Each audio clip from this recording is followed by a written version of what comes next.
strikes. Here's Jack Musa on the breakaway, looking for two, he's got it! Jack Musa across to O'Hara, he scores! That's a program record for point streak! Here's Santos Mills on the doorstep, they score!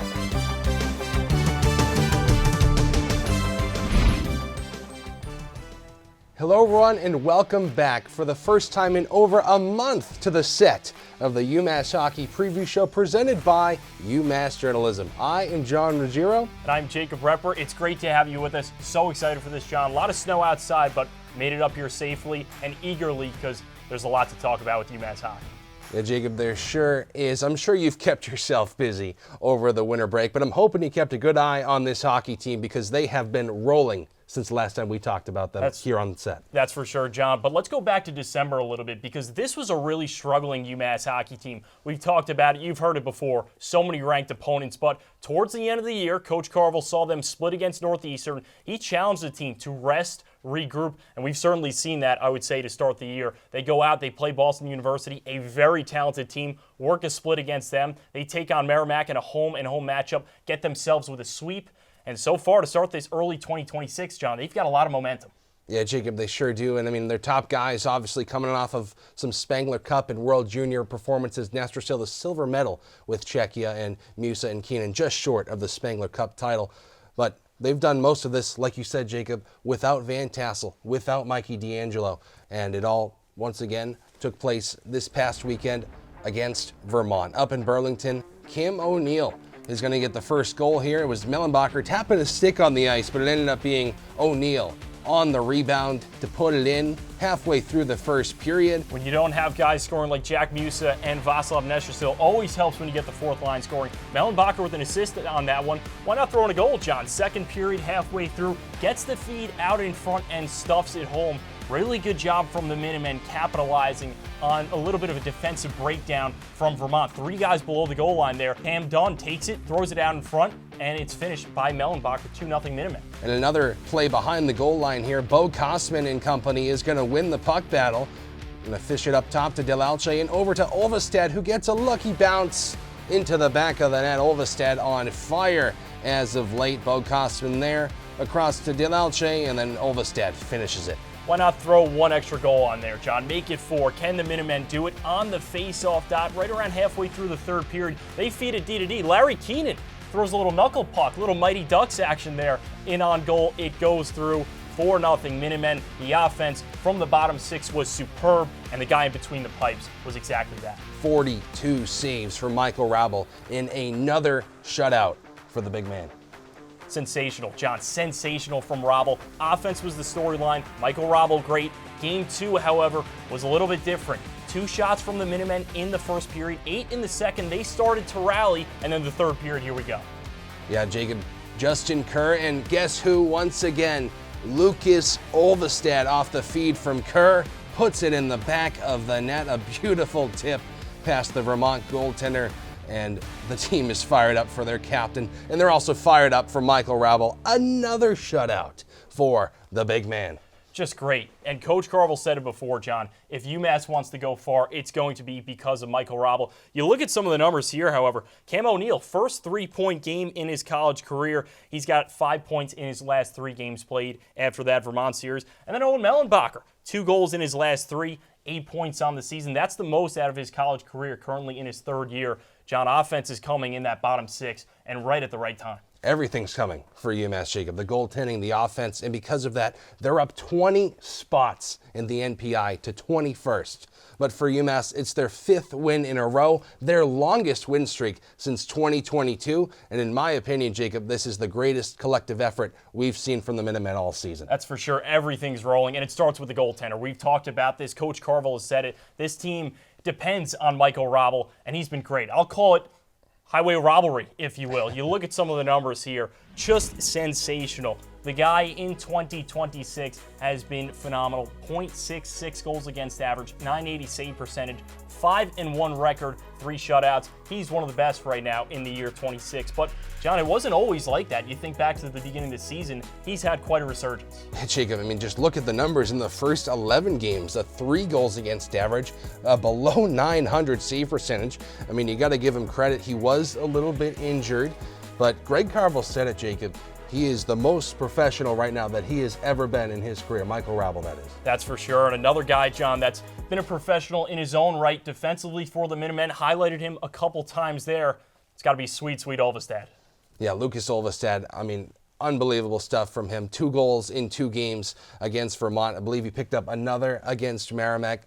Unreal stuff from Swede Olvestad. That's for sure. You look at the first 21 games played, not a ton of points. He's not a guy that's going to be on the score sheet, however, a lot, to be fair, John, but he plays a ton of minutes, averaging 24 minutes these past 3 games. He's getting the goals, he's getting the assists, and at a time when the Minutemen are looking to lean on a captain that is playing at his highest level, they're getting it from Lucas Olvestad. Looking ahead to this weekend, it's not the standard series for the Minutemen. It's going to be 2 games against 2 different opponents. The first one will be against Northeastern, a Friday night game at 7 p.m. It's the 4th time this season the Minutemen and the Huskies will face off. So to tell us more about Northeastern, we're going to welcome in WRBB broadcaster Max Schwartzberg from Northeastern. Welcome in, Max. Thanks for joining us here. Yeah, thank you so much, guys, for having me. Thank you. So we're going to start off by saying, back in December, these 2 teams played. I believe it was the 5th and the 6th to round out the 2025 calendar year for UMass. So can you tell us how the Huskies have been doing since that series?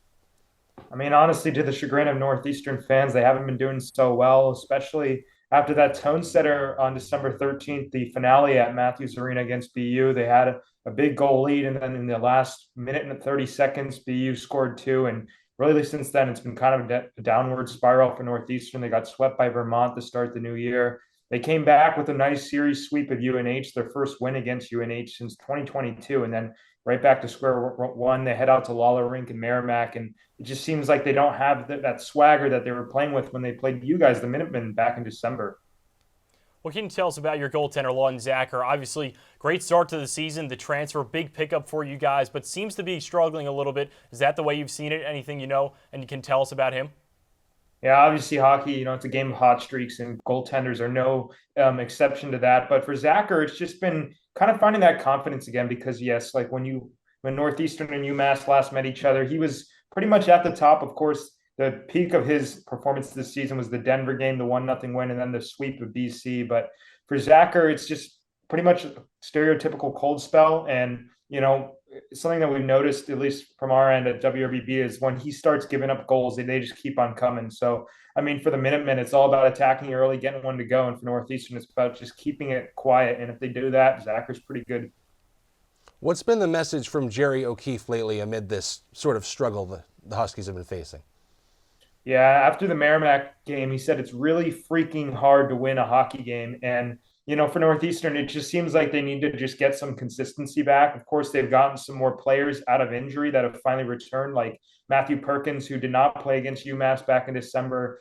Third-line center for Northeastern is back in the mix, but they're still missing a couple defensemen, including Joe LeMay, who is a big impact against UMass. So it's a bit of a combination about getting healthy and staying consistent and just finding that drive that they had early, because it's there. That wasn't a fluke, but it's about just finding that again. Coach Carvel said earlier this week that when you play a team as much as both these 2 teams are going to, things are going to get physical, and I think we've seen that the past couple of times out. Who's a guy that UMass should be watching out for physically on the ice coming up this weekend? Yeah, I think it's a good question. There's a couple that come to mind. I think Vinny Borghese, of course, defenseman for Northeastern, that top pair, only 5'8", but he's a great skater. He knows the game of hockey really well. He's spending upwards of 30 minutes on the ice every single night. And last time against UMass, they were a little bit physical there. He had the big power play goal and a couple goals in that weekend back at Matthews Arena. So I think obviously locking down Borghese is going to be big. And of course, like I mentioned, Matthew Perkins back in the lineup for Jerry Keefe. That's going to be huge for UMass just to get a little bit of eyes on him, because, there is a scouting report with having played them so many times this season, but when they're still putting some new players on the ice, that's going to be something to pay attention to. All right, Max, that's about it from us. Are you going to be making the trip down to Amherst on Friday? I will be doing so. Awesome. We hope to see you then. Thanks again for joining us. That was Max Schwartzberg on the UMass Hockey Preview Show. And as for the game on Sunday, UMass will trek their way out to Lowell to play their little brother of sorts, UMass Lowell. And the Riverhawks, they're on a bit of a slide. They've lost 3 in a row, and they're lacking a regulation win since January 9th. Then that's because their offense has just faltered, Jacob. That's for sure, John. It's been a struggle. Lowell, they're not a team that's usually known for offensive production, usually great defense and great goaltending, but the goals, they're just not coming. 2.44 goals a game, that's 50th in the nation. 5 shorthanded goals, got to watch out for that. The Minutemen, however, are the 3rd most disciplined team in all of college hockey, so that shouldn't be a problem. Their lead scorer, Dylan Bentley, that's the guy to watch out for, 20 points in 23 games. I'm excited for this matchup. I think UMass, they have a real chance, John, to build off of everything that we've just talked about against a Lowell team that's right now right around the bottom of Hockey East Conference. Yeah, Jacob, I mean, they've been playing some teams that are faltering, Merrimack, Vermont, and Lowell. But guess what? It's that time of year for UMass, and they have got to beat these teams, and they've done it so far, so it should be no different this weekend and even next weekend against UMass Lowell. I don't want to call it a must-win, John, because Coach Carvel sees every game as a must-win, but this is the opportunity for them to build. They're going to get themselves probably inside the top 20, maybe 15 in the NPI rankings if they can just do some damage and get the job done this weekend. We'll be there, and I'm really excited to be in the matchup. We sure will, Jacob. Friday from UMass, Sunday from Lowell. Don't miss it all on 91.1. We'll be on the call, but the stakes continue to get higher for UMass. That's all the more reason why you should keep tuning in to the UMass Hockey Preview Show.